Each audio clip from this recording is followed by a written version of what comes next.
Hello dear aspirants, welcome back to our channel. ఇక Telangana court ఎగ్జామ్స్కి సంబంధించి ప్రాసెస్ సర్వరు అదేవిధంగా ఆఫీస్ సబార్డినేట్ సంబంధించిన 2 ఎగ్జామ్స్ పెండింగ్ ఉన్నాయి. సో దాదాపు ఈ జూలై లాస్ట్ వీక్లో అయినా లేకపోతే నెక్స్ట్ మంత్ ఆగస్ట్ ఫస్ట్ వీక్లో అయినా జరగడానికి అవకాశం ఉన్నట్టుగా తెలుస్తూ ఉన్నది. కాబట్టి అట్లా కానీ జరిగితే ఈ 4-5 రోజుల్లోనే దానికి సంబంధించిన అప్డేట్ అనేది వస్తుంది. ఎప్పుడు ఎగ్జామ్ డేట్స్ అనేటువంటిది రివీల్ చేస్తారు. అయితే చాలామంది అభ్యర్థులు అప్లై చేసిన వాళ్ళు కామెంట్ చేస్తున్నారు, ప్రాసెస్ సర్వర్ కానీ ఆఫీస్ సబార్డినేట్ కానీ దానికి సంబంధించిన క్వశ్చన్స్, ప్రీవియస్ క్వశ్చన్స్ ఎక్స్ప్లెయిన్ చేయమని. అదేవిధంగా ఇంతకుముందు మనం ఏదైతే జూనియర్ అసిస్టెంట్, అదేవిధంగా examiner, field assistant, record assistant సంబంధించి ఏవైతే క్వశ్చన్స్ సిరీస్ అనేది చేసామో, సో దానిలో నుంచి ఎక్కువ మొత్తంలో ఎగ్జామ్లో క్వశ్చన్స్ వచ్చినాయి కాబట్టి ఆ విధంగా దీనికి కూడా ప్లాన్ చేయమని చెప్పేసి అడుగుతున్నారు. ఓకే, అఫ్కోర్స్ చేద్దాము, కానీ కొద్దిగా టైం పడుతుంది. ఎగ్జామ్ డేట్స్ అనేటువంటిది అనౌన్స్ చేసిన తర్వాత అప్పుడు దాని గురించి నేను క్వశ్చన్స్ అనేది రెడీ చేస్తా. ఖచ్చితంగా మీకు ఎగ్జామ్ వరకు అలాంటి క్వశ్చన్ సిరీస్ అనేది అవైలబుల్గా ఉంటుంది. సో మీరు కంగారు పడాల్సిన అవసరం లేదు. అయితే అది మీ యొక్క డిమాండ్ పైన ఆధారపడి ఉంటుంది. ఎక్కువ మంది అభ్యర్థులు ఉంటేనే చేసే ప్రయత్నం చేస్తా. ఎందుకనంటే ఇక నోటిఫికేషన్స్ అనేవి స్టార్ట్ అవుతున్నాయి. ఇప్పుడు ఇక్కడ ఎస్ఐపిసి నోటిఫికేషన్ రాబోతుంది. ఆల్రెడీ తెలంగాణలో వచ్చినటువంటి నోటిఫికేషన్స్ ఏడబ్ల్యూ కానీ అసిస్టెంట్ సైంటిస్ట్ కానీ వీటికి సంబంధించినటువంటి వర్క్ అనేది జరుగుతుంది. సో కొద్దిగా బిజీ స్కెడ్యూల్ ఉంది కాబట్టి దాన్ని బేస్ చేసుకొని నేను ప్లాన్ చేస్తున్నా. అది మీ యొక్క డిమాండ్ అనుసరించి ఎక్కువ మంది అభ్యర్థులు ఉంటేనే చేసే ప్రయత్నం చేస్తా, గుర్తుపెట్టుకోవాలి. అయితే ఎవరైనా సరే ఈ వితిన్ షార్ట్ పీరియడ్లో ఎగ్జామ్ అయ్యేంత వరకు మీకు ఏదైనా గైడెన్స్ కావాలి, మాకు ఏదైనా కోర్స్ పెట్టండి, ఎట్లాగో మనకు యాప్ ఉంది కాబట్టి యాప్లో కోర్స్ స్టార్ట్ చేయండి, నాకు ఇంట్రెస్ట్ ఉంది, జాయిన్ అవుతా అంటే, సో అట్లా ఎవరైనా ఉంటే కామెంట్ చేస్తే దానికి కూడా ఒక షార్ట్ టర్మ్ కోర్స్ లాగా important concepts, questions, okay, so ఒక బెటర్ గైడెన్స్ అనేది ఇచ్చే ప్రయత్నం చేస్తాం. కాబట్టి దాన్ని బేస్ చేసుకొని ఓకే చూద్దాం. కాబట్టి సో ఈ పర్టిక్యులర్ వీడియోలో ప్రాసెస్ సర్వర్కి సంబంధించిన ఒక క్వశ్చన్ పేపర్ అనేది తీసుకున్నా. ఓకే, సో మోడల్ క్వశ్చన్స్ అనేటువంటివి ఇక్కడ ఎక్స్ప్లెయిన్ చేసే ప్రయత్నం చేస్తా, ప్రీవియస్ క్వశ్చన్స్ తీసుకొని. సో ఎట్లా సిలబస్ ఏమేమి ఉంటుంది, దేని నుంచి ఎక్కువ క్వశ్చన్స్ వస్తాయి, ఏమేమి అడగడానికి అవకాశం ఉంటుంది అనేటువంటిది ఇక్కడ చెప్పే ప్రయత్నం చేస్తా. చూడండి. అయితే దానికంటే ముందు ఇక్కడ ఎగ్జామ్ ప్యాటర్న్ మనం ఇక్కడ చూసినట్టయితే చాలామందికి తెలిసే ఉండొచ్చు. సో ఎగ్జామ్లో మనకు 45 క్వశ్చన్స్ అనేటువంటివి ఉంటాయి. 45 questions multiple choice questions, MCQs for okay, so 45 marks and oral interview, okay, which is called viva voice అంటాం దాన్ని, 5 మార్క్స్కి ఉంటుందన్నమాట. ఓకే, సో ఒకసారి ఇక్కడ మీరు గమనించినట్టయితే ఓకే 45 మార్క్స్, ఆ తర్వాత ఓరల్ ఇంటర్వ్యూ 5 మార్క్స్, అంటే టోటల్ 50 మార్క్స్ అనేటువంటిది ఎగ్జామ్ అనేటువంటిది ఉంటుంది. ఇక్కడ రిటర్న్ టెస్ట్ మాత్రం 45 మార్క్స్కే 45 క్వశ్చన్స్ అనేటువంటివి ఉంటాయి. అయితే దానిలోన general knowledge each carries 1 mark, the duration 60 minutes అనమాట. ఇక్కడ మీరు గమనించవచ్చు 45 క్వశ్చన్స్ ఉంటాయి జనరల్ నాలెడ్జ్ సంబంధించినవి. Each question will 1 mark, 60 minutes duration అనమాట. కాబట్టి ఇది ఎగ్జామ్ ప్యాటర్న్ అనేటువంటిది.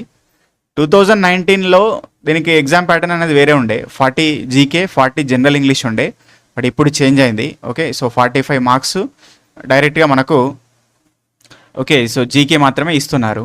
సో దాన్ని బేస్ చేసుకొని ప్రిపరేషన్ అనేది చేయండి. జీకే మీద ఎక్కువ కాన్సన్ట్రేట్ చేయాలి. ఓకే, సో దాన్ని బట్టి ప్రిపరేషన్ అనేది ఉండాలన్నమాట. ఓకే, కాబట్టి ఇక్కడ మనం చూస్తే 2019 క్వశ్చన్ పేపర్ ఇది. ఈ 2019 క్వశ్చన్ పేపరు ఓకే, సో ఇందులో 40 క్వశ్చన్స్ జీకే ఉన్నాయి. 40 క్వశ్చన్స్ ఆఫీస్ సబార్డినేట్ కూడా అంతే, సేమ్. ఓకే, ప్రాసెస్ సర్వర్కి ఆఫీస్ సబార్డినేట్కి సేమ్. దీనికి 10th క్వాలిఫికేషను, దానికి 10th క్వాలిఫికేషను లేదా 7th ఉన్నా కూడా తీసుకున్నారు. ఓకే, సో దాన్ని అట్లా ఉండిందనమాట. ఓకే, అదంతా మీకు తెలుసు. సరే, ఇక్కడ మనం చూసినట్టయితే ఫస్ట్ క్వశ్చన్ చూడండి. In 2019 June dash released equip అనేటువంటి EQUIP అనేటువంటి ఒక 5-year విజన్ ప్లాన్ని స్టార్ట్ చేసినటువంటి డిపార్ట్మెంట్ ఏంటి, మినిస్ట్రీ ఏంటని అడుగుతున్నారు అనమాట. 2019 జూన్లో పంచవర్ష దార్శనిక ప్రణాళిక ఎక్విప్, ఓకే, సో UUIP అనేటువంటి దాన్ని ప్రారంభించిందని చెప్పేసి అడుగుతున్నారని. ఓకే, సో ఇది ఫస్ట్ క్వశ్చన్ అనేటువంటిది. కాబట్టి ఇది కరెంట్ అఫైర్స్ అని చెప్పొచ్చు. ఇక్కడ 2019 జూన్లో వచ్చినటువంటి కాన్సెప్ట్ని తీసుకున్నారు అంటే ఇది కరెంట్ అఫైర్స్ అనమాట. కాబట్టి ఇప్పుడు మనం ప్రిపేర్ అయ్యేటప్పుడు కూడా కరెంట్ అఫైర్స్ సంబంధించి ఓకే, వివిధ మంత్రిత్వ శాఖలు ఏవైతే సెంట్రల్ గవర్నమెంట్ సంబంధించి వారు స్టార్ట్ చేసినటువంటి ఏవైనా ముఖ్యమైనటువంటి ప్రాజెక్ట్స్, ముఖ్యమైనటువంటి ఇనిషియేటివ్స్, ఓకే, ఏవైతే ఉన్నాయో వాటి గురించి మనం చూసుకోవాలి. కరెంట్ అఫైర్స్లో భాగంగా చూడాలన్నమాట. సో వాటి గురించి క్వశ్చన్ పడడానికి అవకాశం అనేది ఉంటుంది. ఏదైతే ఇంపార్టెంట్ అని మనకు అనిపిస్తుందో సో వాటిని మంచిగా చూసే ప్రయత్నం చేయండి. అయితే దీని ఆన్సర్ వచ్చేసి ఇక్కడ ministry of human resource and development అనమాట. మానవ వనరుల అభివృద్ధి మంత్రిత్వ శాఖ అప్పట్లో ఎక్విప్ అనేటువంటి ఓకే ఈక్యూయుఐపి అనేటువంటి ఒక ఇనిషియేటివ్ స్టార్ట్ చేశారు. ఇక్కడ ఈక్యూయుఐపి అంటే education, quality, upgradation and inclusion programme అని చెప్పేసి అక్కడ స్టార్ట్ చేయడం జరిగింది. ఎందుకంటే ఇక్కడ ఉన్నత విద్యాశాఖ ఏదైతే హయ్యర్ ఎడ్యుకేషన్ ఏదైతే ఉంటుందో ఈ హయ్యర్ ఎడ్యుకేషన్లో ఉండేటువంటి క్వాలిటీని పెంచడానికి, హయ్యర్ ఎడ్యుకేషన్ ఉన్నత విద్యాశాఖలో క్వాలిటీని పెంచడానికి, నాణ్యతను పెంచడానికి 2019 నుంచి 2024 ఓకే మధ్యకాలంలో ఈ పర్టికులర్ ప్రాజెక్ట్ని ఇనిషియేటివ్ని తీసుకురావడం జరిగిందనమాట. ఓకే, సో అది ఆ పాలసీని తీసుకురావడం జరిగింది. అట్లా మనం గుర్తుపెట్టుకోవాలి. సరే, ఇక నెక్స్ట్ క్వశ్చన్ చూసినట్టయితే కొన్ని నేషనల్ పార్క్స్ ఇచ్చారు, ఆ నేషనల్ పార్క్స్ ఏ రాష్ట్రాల్లో ఉన్నాయని చెప్పేసి అడుగుతున్నారు. అయితే ఇక్కడ చూస్తే కార్బెట్ నేషనల్ పార్క్, దీన్ని జిమ్ కార్బెట్ నేషనల్ పార్క్ అంటాము. ఇది భారతదేశంలో మొట్టమొదటి నేషనల్ పార్క్ అనమాట. జిమ్ కార్బెట్ నేషనల్ పార్క్ అతి పురాతనమైనది. మరి ఎక్కడ ఉన్నది? ఇది ఉత్తరాఖండ్ రాష్ట్రంలో ఉన్నది. గుర్తుపెట్టుకోవాలి, ఉత్తరాఖండ్ రాష్ట్రంలో జిమ్ కార్బెట్ నేషనల్ పార్క్ అనేది ఉన్నది. కాబట్టి ఇది కరెక్టే. అయితే ఏది తప్పు అని చెప్పేసి అడుగుతున్నారు. ఇక నెక్స్ట్ చూస్తే నాగర్హోల్ నేషనల్ పార్క్ అంటున్నారు. ఇక్కడ నాగర్హోల్ నేషనల్ పార్కు ఏపీలో ఉందని ఇచ్చారు. ఇది తప్పు. నాగర్హోల్ నేషనల్ పార్క్ అనేది మనకు కర్ణాటక రాష్ట్రంలో ఉన్నది. దీన్నే రాజీవ్ గాంధీ నేషనల్ పార్క్ అని చెప్పేసి అంటారు. కాబట్టి ఇది తప్పు అనేటువంటిది, ఇది ఆన్సర్ అనేటువంటిది చూసుకోవాలి. ఇక నెక్స్ట్ చూస్తే Dudhwa national park. Dudhwa national park అనేటువంటిది మనకు ఉత్తరప్రదేశ్ రాష్ట్రంలో ఉన్నది. సో ఆ పర్టికులర్ ఓకే సో మ్యాచ్ అనేటువంటిది అది కరెక్ట్ అనేట్టుగా మనం చూసుకుంటాం. నెక్స్ట్ కన్హా నేషనల్ పార్క్ అనేటువంటిది మధ్యప్రదేశ్లో ఉన్నది. ఇది కూడా కరెక్టే. ఓకే, సో ఈ పర్టికులర్ పార్క్లోనే మనం నమీబియా నుంచి తీసుకొచ్చినటువంటి చిరుతపులులు, చీతాస్ని మనం అక్కడ వదిలేసినాము. ఓకే, అలాంటి ఆ విషయాన్ని నేను చాలా సందర్భాల్లో కూడా చెప్పడం జరిగిందనమాట. సో అట్లా చూసుకోవాలి ఏ పర్టికులర్ నేషనల్ పార్కు ఎక్కడ ఉన్నది, ఎన్ని బయోస్పియర్ రిజర్వ్స్ ఉన్నవి, ఎన్ని రామ్సార్ సైట్స్ ఉన్నవి, కొత్తగా వచ్చినటువంటి రామ్సార్ సైట్స్ ఏంటి, యునెస్కో హెరిటేజ్ సైట్స్ ఏంటి, ఇలాంటివన్నీ మంచిగా చూసుకోవాలన్నమాట. Okay, tiger reserves, okay project tiger reserves ఎక్కడెక్కడ ఉన్నాయి అవన్నటువంటి చూసుకోవాలి. రీసెంట్గా ఏది ఎన్ని ఉన్నాయి మొత్తం అనేటువంటివి చూసుకోవాలి. నెక్స్ట్ థర్డ్ క్వశ్చన్ వచ్చేసి ఇండియా విన్స్ ఫ్రీడమ్ అనేటువంటి పుస్తకాన్ని రాసింది ఎవరని అడుగుతున్నారు. ఓకే, ఇండియా విన్స్ ఫ్రీడమ్ అనేటువంటి పుస్తకాన్ని రాసింది మౌలానా అబుల్ కలాం ఆజాద్ గారు. ఓకే, ఈయన భారతదేశం యొక్క మొట్టమొదటి విద్యాశాఖ మంత్రి అని చెప్పడం జరిగింది. విద్యాశాఖ మంత్రి. ఈయన యొక్క పుట్టినరోజే నవంబర్ 11.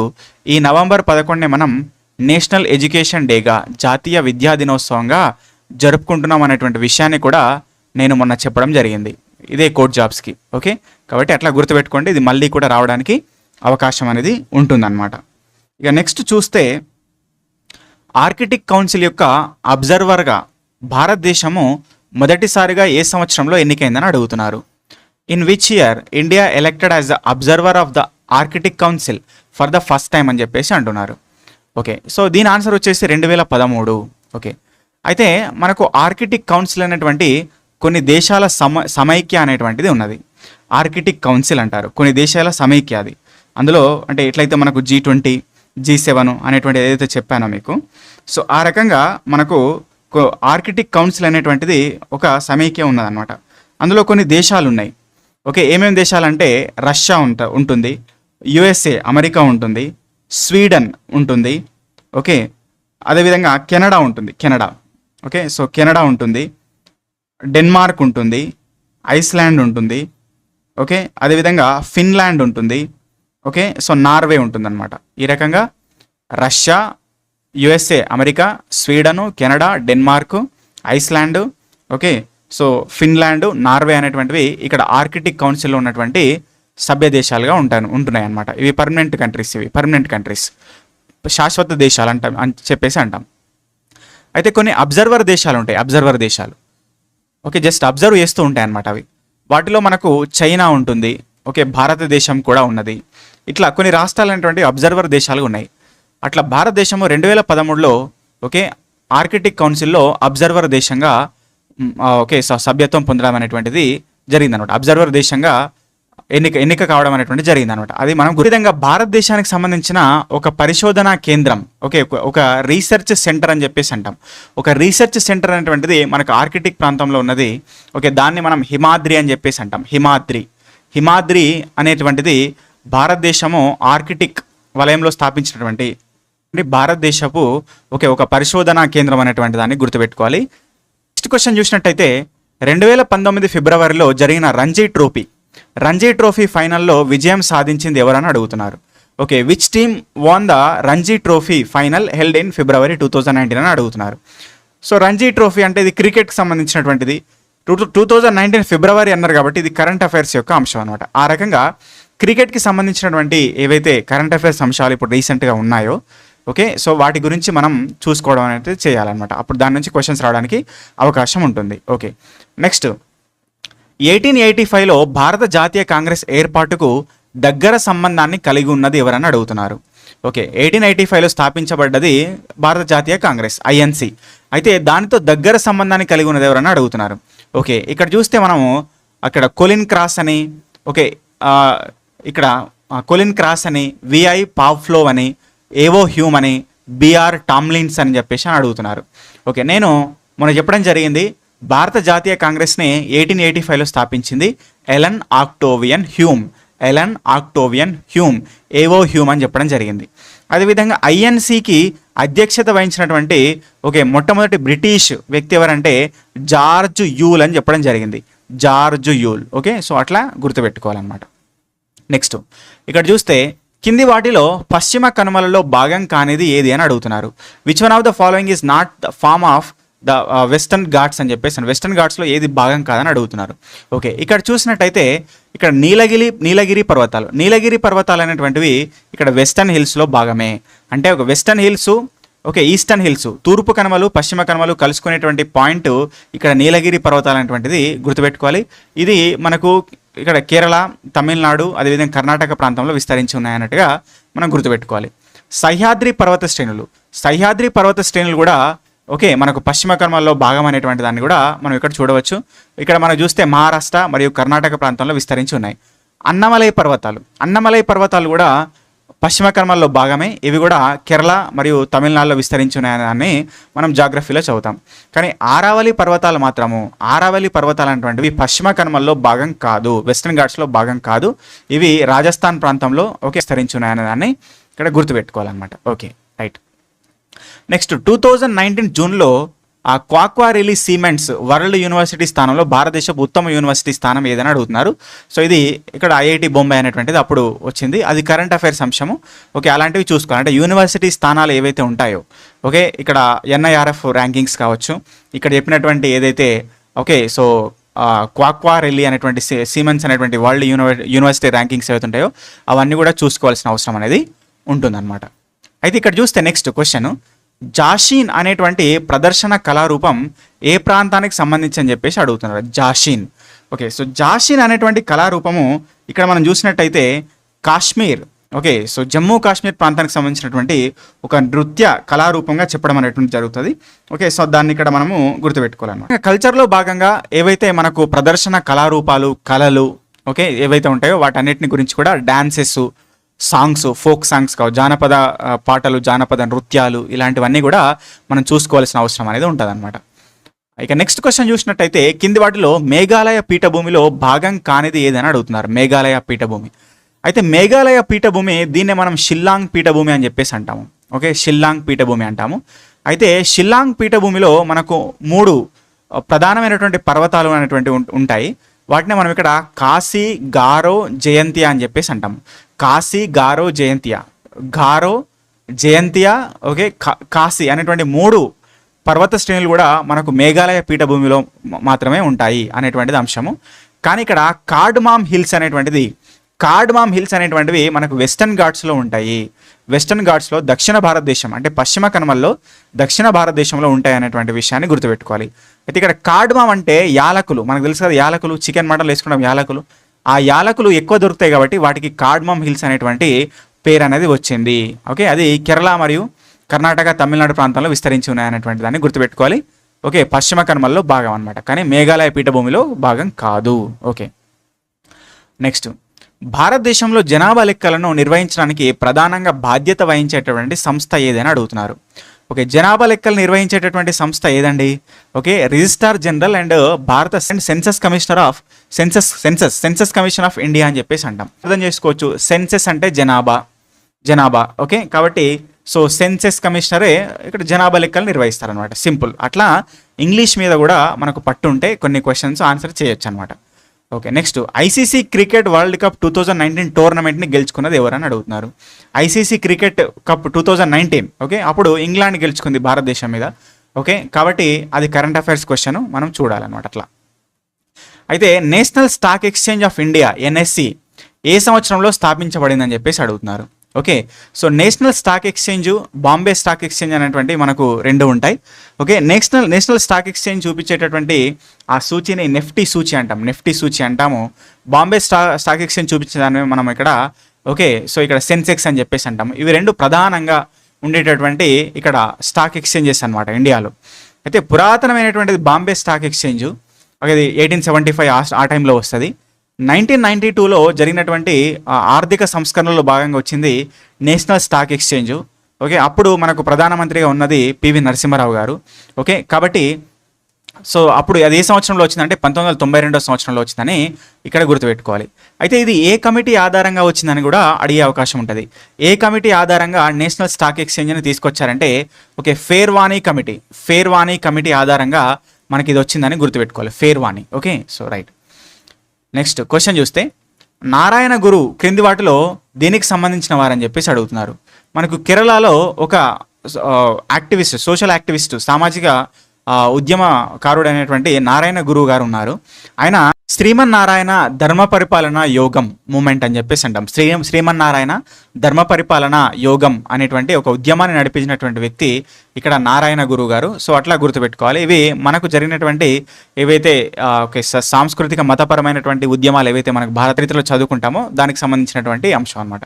నెక్స్ట్ చూస్తే, భారత రాజ్యాంగంలో ఏ అధికరణంలో భారత ఆర్థిక సంఘం ఫినాన్స్ కమిషన్ గురించి చెప్పబడిందని చెప్పేసి అడుగుతున్నారు.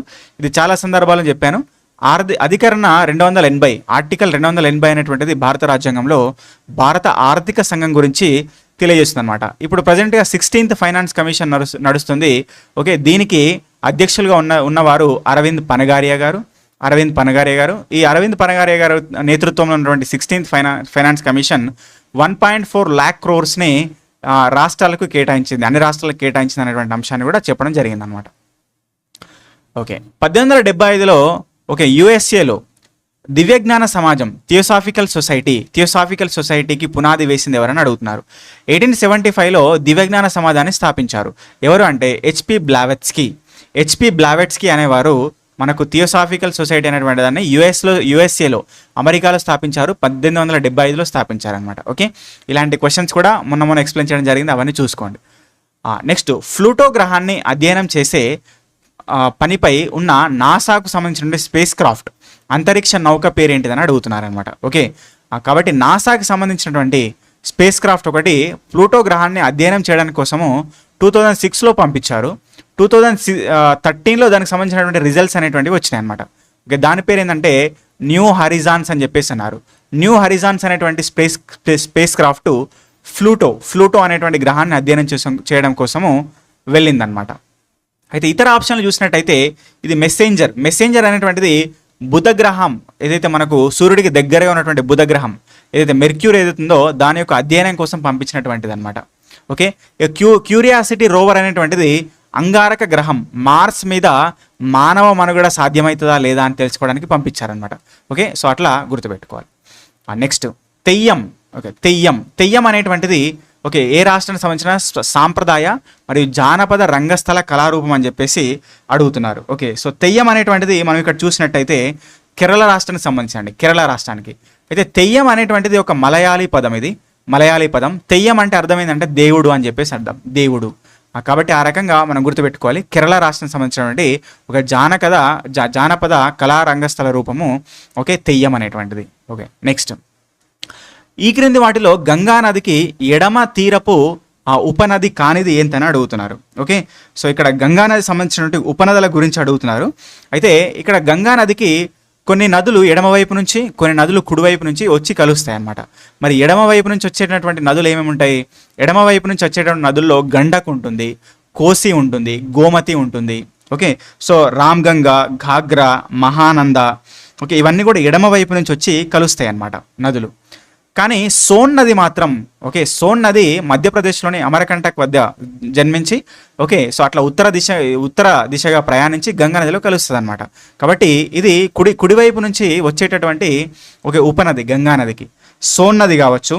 ఓకే, సో దాంతోపాటు ఇంకా ఉండేటటువంటి యమునా నది కానీ, దామోదర్ నదులు కానీ, ఇవన్నీ కూడా గంగా నది యొక్క కుడివైపు ఉండేటువంటి ఉపనదులుగా మనం గుర్తుపెట్టుకోవాలన్నమాట. ఓకే, అది దానికి సంబంధించింది. చంద్రయాన్ 2 ప్రయోగించినప్పుడు భారత అంతరిక్ష పరిశోధన సంస్థ చైర్మన్గా ఉన్నటువంటి వ్యక్తి ఎవరని చెప్పేసి అడుగుతున్నారు. ఓకే, చంద్రయాన్ 2 ఉన్నప్పుడు ఎవరండి? కే శివన్ గారు చంద్రయాన్ 2 ఉన్నప్పుడు ఇస్రో చైర్మన్గా ఉన్నారు. ఓకే, నెక్స్ట్ తేవా అనేటువంటి, ఓకే, సో తేవా అనేటువంటి ఆ కళ అనేటువంటిది ఏ రాష్ట్రానికి సంబంధించిందని చెప్పేసి అడుగుతున్నారు.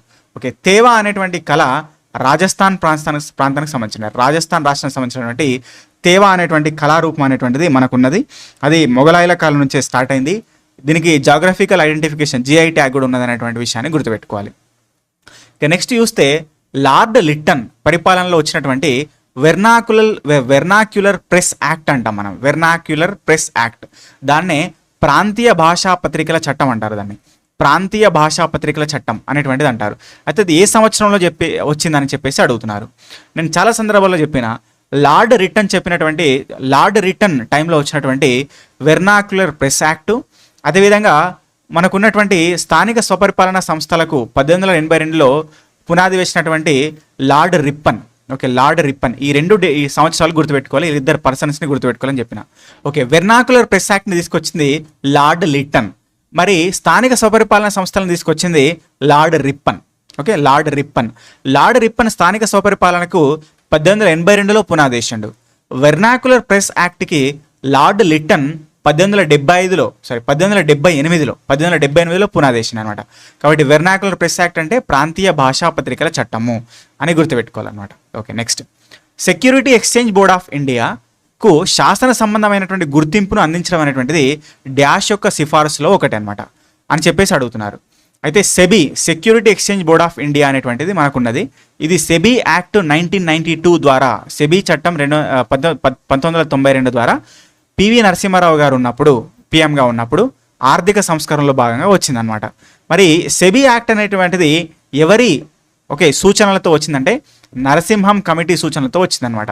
నరసింహం గారు రిజర్వ్ బ్యాంక్ యొక్క మాజీ గవర్నర్గా ఉన్నారు. ఆయన యొక్క కమిటీ నేతృత్వంలో వచ్చినటువంటిదే ఇక్కడ సెబీ యాక్ట్ 1992 అనమాట. కాబట్టి సెబీకి గుర్తింపును అందించడం అనేటువంటిది ఏ సిఫార్సు అనేటువంటిది? నరసింహం కమిటీ యొక్క సిఫారసు అనేటువంటిది గుర్తు రావాలి. సెబీ అనగానే నరసింహం కమిటీ గుర్తు రావాలి. సెబీ ఎప్పుడు వచ్చిందంటే 1992 గుర్తు రావాలన్నమాట. మరి సెబీ యొక్క ప్రస్తుత చైర్మన్ ఎవరున్నారు అనేటువంటిది నేను ఇంతకుముందు వీడియోలో చెప్పిన, అది కామెంట్లో పోస్ట్ చేయండి. ఓకే, నెక్స్ట్ భారతదేశంలో స్థానిక స్వపరిపాలనలకు ఊతం అందించినటువంటి ఒక ప్రసిద్ధ తీర్మానాన్ని లార్డ్ రిప్పన్ ఏ సంవత్సరంలో స్టార్ట్ చేశారని అడుగుతున్నారు. ఓకే, సో చెప్పి నాకు ఖచ్చితంగా క్వశ్చన్ వస్తుందని. ఓకే, అంటే లార్డ్ లిట్టన్, రిప్పన్, వీళ్ళిద్దరిని గుర్తుపెట్టుకోవాలి. అక్కడ వెర్నాక్యులర్ ప్రెస్ యాక్ట్ గుర్తుపెట్టుకోవాలి, ఇక్కడ స్థానిక స్వపరిపాలన గుర్తుపెట్టుకోవాలన్నమాట. కాబట్టి ఎప్పుడండి 1882 సంవత్సరంలో స్థానిక స్వపరిపాలనకు ఊతం ఇచ్చినటువంటి ఆ తీర్మానం అనేటువంటిది లార్డ్ రిప్పన్ తీసుకొచ్చారని గుర్తుపెట్టుకోవాలి. అందుకనే లార్డ్ రిప్పన్ని స్థానిక స్వపరిపాలన పితామహుడు, father of local government in India అని చెప్పేసి అంటాము. అయితే ప్రాచీన కాలంలో మనం చూసినట్టయితే చోళుల కాలంలో ఈ స్థానిక స్వపరిపాలనకు సంబంధించినటువంటి శాసనాలు ఉన్నాయి. ఉత్తర మేరూరు శాసనం, చోళుల యొక్క ఉత్తర మేరూరు శాసనం అనేది స్థానిక స్వపరిపాలన సంస్థల గురించి తెలియజేస్తుంది అనేటువంటిది చెప్పాము. ఓకే, ఇక 2019 వింబుల్డన్ పురుషుల సింగిల్స్ టైటిల్ని కైవసం చేసుకున్నది ఎవరు అని చెప్పేసి అడుగుతున్నారు. 2019లో మరి ప్రజెంట్ ఎవరున్నారు? 2025లో వింబుల్డన్ ఎవరికి వచ్చింది మొన్న చెప్పిన నేను. ఓకే, అది కామెంట్స్లో పోస్ట్ చేయండి. ఓకే, పిడుగు అనేటువంటిది ద థండర్ స్టామ్ అనేటువంటిది ఎంత ధ్వని తీవ్రతను కలిగి ఉంటుందని చెప్పేసి అడుగుతున్నారు. ఓకే, ధ్వని తీవ్రతని డెసిబల్స్లో కొలుస్తారు, ఇదొక బిట్ చూసుకోవాలి. మరి పిడుగు అనేటువంటిది 120 నుంచి 130 డెసిబల్స్ అనేటువంటి అంత డెసిబల్స్తో కూడినటువంటి శబ్ద తీవ్రత అనేటువంటిది దానికి ఉంటుంది అనేటువంటిది మనం ఇక్కడ గుర్తుపెట్టుకోవాలన్నమాట. ఓకేనా. సో అయితే ఇక్కడ మనకు కొన్ని క్వశ్చన్స్ అనేటువంటివి జనరల్గా తరచుగా వస్తూ ఉంటాయి. ఆకులు కదిలినప్పుడు వచ్చేటటువంటి శబ్ద తీవ్రత ఎంత? 20 డెసిబెల్స్ ఆకులు కదిలినప్పుడు. ఓకే. అదేవిధంగా నిశ్శబ్దంగా ఉండేటటువంటి గదిలో గుసగుసలాడేటటువంటి శబ్దం అడుగుతారు. గుసగుసలాడేటువంటి శబ్దం 30 డెసిబెల్స్ ఉంటుంది, అది గుర్తుపెట్టుకోవాలి. సాధారణంగా మనుషులు మాట్లాడుతున్నప్పుడు ఎంత శబ్ద తీవ్రత ఉంటుందని అడుగుతున్నారు. 60 డెసిబెల్స్ అని గుర్తుపెట్టుకోవాలి సాధారణంగా మనుషులు మాట్లాడేటప్పుడు. సో ఇవన్నీ కూడా గుర్తుపెట్టుకోవాలన్నమాట. ఓకే. నెక్స్ట్ ఖరీఫ్ పంట కానిది ఏంటని అడుగుతున్నారు. నెక్స్ట్ క్వశ్చన్, ఖరీఫ్ పంట. మనకు ఖరీఫ్, రబీ, ఓకే, అదేవిధంగా జయీద్ అనేటువంటి 3 పంట కాలాలు అనేటువంటివి ఉంటాయన్నమాట. మరి ఖరీఫ్లో ఏమొస్తుంది? ఖరీఫ్లో మొక్కజొన్న వస్తుంది. ఓకే. సో పత్తి వస్తుంది, వరి వస్తుంది. వరి, మొక్కజొన్న, పత్తి అనేటువంటి ముఖ్యంగా ఖరీఫ్ కాలానికి సంబంధించినవి అనమాట. ఓకే. కానీ బార్లీ కానీ గోధుమలు కానీ ఇవన్నీ కూడా రబీ కాలానికి సంబంధించినవి, రబీ పంట కాలానికి సంబంధించినవి అనమాట, గుర్తుపెట్టుకోవాలి. ఓకే. ద థర్డ్ పిల్లర్ అనేటువంటి పుస్తకాన్ని రాసింది ఎవరని అడుగుతున్నారు. ద థర్డ్ పిల్లర్ అనే పుస్తకాన్ని రాసింది ఆర్బీఐ గవర్నర్ అయినటువంటి రఘురామ్ రాజన్ గారు. మాజీ గవర్నర్ అయినటువంటి రఘురామ్ రాజన్ గారు ఈ పుస్తకాన్ని రచించడం జరిగిందనమాట. ఓకే. అందులో ఇక్కడ సొసైటీ కానీ గవర్నమెంట్ కానీ ఇతర ఆర్థిక సంస్థలు కానీ ఏ రకంగా పరస్పరంగా సపోర్ట్ చేసుకుంటే ఎకనామిక్ డెవలప్మెంట్ జరుగుతుంది, ఆర్థిక అభివృద్ధి జరుగుతుంది అని చెప్పి దాని గురించి చెప్పారనమాట. ఓకే. అది చూసుకోవాలి. 2019లో ఒడిశాను తాకినటువంటి ఫనీ తుఫాను దాని గురించి అడుగుతున్నారు. ఇది కరెంట్ అఫైర్స్ బిట్టు చూసుకోవాలి. రీసెంట్గా వచ్చినటువంటి తుఫాన్లు కూడా చూసుకోవాలన్నమాట. ఓకే. నెక్స్ట్, భారత రాజ్యాంగంలోని ఏ అధికరణంలో గ్రామ సభ గురించి చెప్పడం జరిగింది? గ్రామ సభ గురించి ఏ అధికరణంలో ప్రస్తావించారు అని చెప్పేసి అడుగుతున్నారండి. కాబట్టి గ్రామ సభ గురించి చెప్పినటువంటి ఆర్టికల్ ఏదండి? గ్రామ సభ గురించి 243A అనేటువంటిది చెప్తుంది గ్రామ సభ గురించి. అయితే ఇక్కడ ఆర్టికల్ 243 ఏమో గ్రామ సభ గురించి, ఆర్టికల్ 243C ఏమో గ్రామ సభ యొక్క నిర్మాణాన్ని గురించి తెలియజేస్తుంది. అదేవిధంగా ఆర్టికల్ 243D అనేటువంటిది ఏమో SC/ST రిజర్వేషన్ల గురించి తెలియజేస్తుంది. ఆర్టికల్ 243E అనేటువంటిది ఏమో పంచాయతీ యొక్క పదవీ కాలాల గురించి తెలియజేస్తుంది అనేటువంటిది ఇక్కడ చూసుకోండి. అట్లా మనకు అది మనం పాలిటీలో కూడా డిస్కస్ చేసే ప్రయత్నం చేస్తాం. ఓకే. ఆజాద్ హిందూ రేడియోని అనేటువంటి రేడియో స్టేషన్ని స్టార్ట్ చేసింది సుభాష్ చంద్రబోస్ గారు. ఓకే. సుభాష్ చంద్రబోస్ గారు ఏ నగరంలో ఆజాద్ హిందూ రేడియోని స్టార్ట్ చేస్తారని అడుగుతున్నారు. ఓకే. సో ఆజాద్ హిందూ రేడియోని సుభాష్ చంద్రబోస్ గారు బెర్లిన్లో స్టార్ట్ చేస్తారు. జర్మనీలో ఉన్నటువంటి బెర్లిన్లో స్టార్ట్ చేస్తారనేటువంటిది. ఓకే. సో గుర్తుపెట్టుకోండి. అది ఎప్పుడు స్టార్ట్ చేస్తారంటే 1942 జనవరిలో స్టార్ట్ చేశారు. చూసుకోండి, 1942 జనవరిలో స్టార్ట్ చేయడం జరిగింది. ఓకే. రైట్. భారతరత్న అందుకున్నటువంటి ఏకైక మెడికల్ ప్రాక్టీషనర్ ఎవరని చెప్పేసి అడుగుతున్నారండి. సో ఇది కూడా ఇంపార్టెంట్ క్వశ్చనే. ఇంతవరకు భారతరత్న అందుకున్నటువంటి ఒక ముఖ్యమైనటువంటి వ్యక్తి, మొట్టమొదటి వ్యక్తి చంద్రరాయ్ అని చెప్పేసి అంటాం. బిధాన్ చంద్రరాయ్ గారు ప్రముఖ వైద్యుల్లో ఒకరు. ఈయన వెస్ట్ బెంగాల్ ప్రాంతానికి సంబంధించినటువంటి వెస్ట్ బెంగాల్ యొక్క 2వ ముఖ్యమంత్రి కూడా పనిచేశారు. కాబట్టి ఈయన వైద్య రంగం నుంచి భారతరత్న అందుకున్నటువంటి మొట్టమొదటి వ్యక్తి. ఓకే. ఇక్కడ ఎప్పుడు వచ్చింది ఎందుకంటే 1961లో వచ్చిందనమాట. 1961, అది గుర్తుపెట్టుకోండి. అయితే జూలై 1 ఈయన యొక్క పుట్టినరోజు అని చెప్తాం. జూలై 1 ఈయన యొక్క పుట్టినరోజు. ఆ రోజుననే మనం నేషనల్ డాక్టర్స్ డేగా జరుపుకుంటాం. జాతీయ వైద్యుల దినోత్సవంగా జూలై 1న జరుపుకుంటాం. అది బిధాన్ చంద్రరాయ్ గారి యొక్క పుట్టినరోజు. ఈయన వెస్ట్ బెంగాల్ యొక్క 2వ సీఎం. ఓకే. 1961లో ఈయనకు 1961లో మనకు ఈయనకు మొట్టమొదటి భారతరత్న వచ్చింది వైద్య రంగంలో. సో అట్లా గుర్తుపెట్టుకోవాలన్నమాట. ఓకే. ఈ క్రింది వారిలో కథాకళితో సంబంధం కలిగినటువంటి వ్యక్తి ఎవరని అడుగుతున్నారు. కథాకళి. అయితే కథాకళికి సంబంధించి మృణాలిని సారాభాయ్ గారు ఉన్నారు. మృణాలిని సారాభాయ్ గారు కథాకళి, భరతనాట్యం వీటన్నిటికి సంబంధించిన వారు. శాంతారావు గారు కూడా కథాకళికి సంబంధించిన వారే.